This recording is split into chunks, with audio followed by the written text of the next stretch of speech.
দেবারতী, একদিকে যেমন বাজেট আজকে রয়েছে, তার সাথে আজকে বাজেট পেশ করবেন অর্থমন্ত্রী নির্মলা সীতারামন, এবং সেই প্রসঙ্গে তার যে ব্রিফকেস, সেই ব্রিফকেসে তিনি জনমোহিনী হচ্ছেন নাকি সংস্কারই ঘোষণা করছেন, সেদিকে নজর রয়েছে সার্বিক দেশের এবং আমাদের রাজ্যেরও রয়েছে। তার পাশাপাশি এই বাজেট থেকে নির্মলা সীতারামন ঠিক কী কী ঘোষণা করেন সেদিকেই নজর থাকবে। দেখব একটি প্রতিবেদন।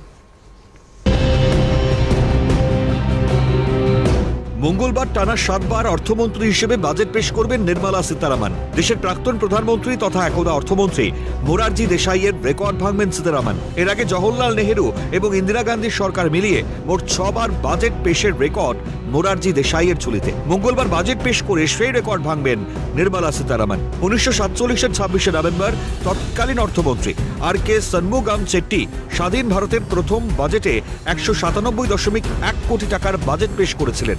সে সময় বিকেল 5টায় বাজেট পেশের রীতি ছিল, কিন্তু 1999 সালে বাজপেয়ী সরকারের অর্থমন্ত্রী যশবন্ত সিনহা প্রথা ভেঙে সকাল 11টায় বাজেট পেশ করেন। লোকসভার সচিবালয়ের কাছে থাকার রেকর্ড মোতাবেক এমনও অনেক বাজেট পেশ হয়েছে যেখানে প্রধানমন্ত্রী বাজেট বক্তৃতা দিয়েছেন। সেই তালিকায় নাম আছে জওহরলাল নেহেরু এবং ইন্দিরা গান্ধীর। 2016 পর্যন্ত সাধারণ বাজেট এবং রেল বাজেট পৃথক ঘোষণা হয়েছে। 2017-র সাধারণ বাজেটের সঙ্গেই জুড়েছে রেল বাজেট। 2019-এ তৎকালীন অর্থমন্ত্রী অরুণ জেটলি অসুস্থ থাকায় ভোট অন অ্যাকাউন্ট পড়েন পীযূষ গোয়াল। তারপর থেকেই টানা 7 বার বাজেট বক্তৃতা নির্মলা সীতারামনের। 18ই আগস্ট 1959-এ মাদুরাই, তামিলনাড়ুতে জন্ম নির্মলা সীতারামন। অর্থনীতিতে স্নাতকোত্তর এবং জেএনইউ প্রাক্তনী। স্নাতকোত্তর শেষে স্বামীর সঙ্গে লন্ডনে পাড়ি এবং দুটি বেসরকারি সংস্থার উচ্চ পদে কাজ করে বিশ্ব অর্থনীতি সম্পর্কে জ্ঞান অর্জন করেন নির্মলা সীতারামন। 2006 সালে বিজেপিতে যোগ এবং জাতীয় মুখপাত্রের স্বীকৃতি লাভ।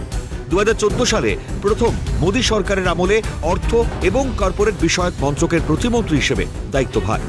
দেশের প্রথম মহিলা প্রতিরক্ষা মন্ত্রী হিসেবে 2017 সালে প্রথম মোদী মন্ত্রিসভায় উত্তরণ। 2019-এর ভোটের পর অর্থমন্ত্রী পদে নিয়োগ এবং সেই বছর জুলাইয়ে প্রথমবার বাজেট পেশ। তার প্রথম বাজেট বক্তৃতায় আর্থিক সংস্কার এবং আর্থিক ঘাটতি রোধে একাধিক ঘোষণা।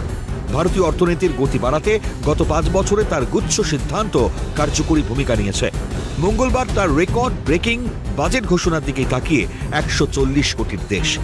ক্যালকাটা নিউজ।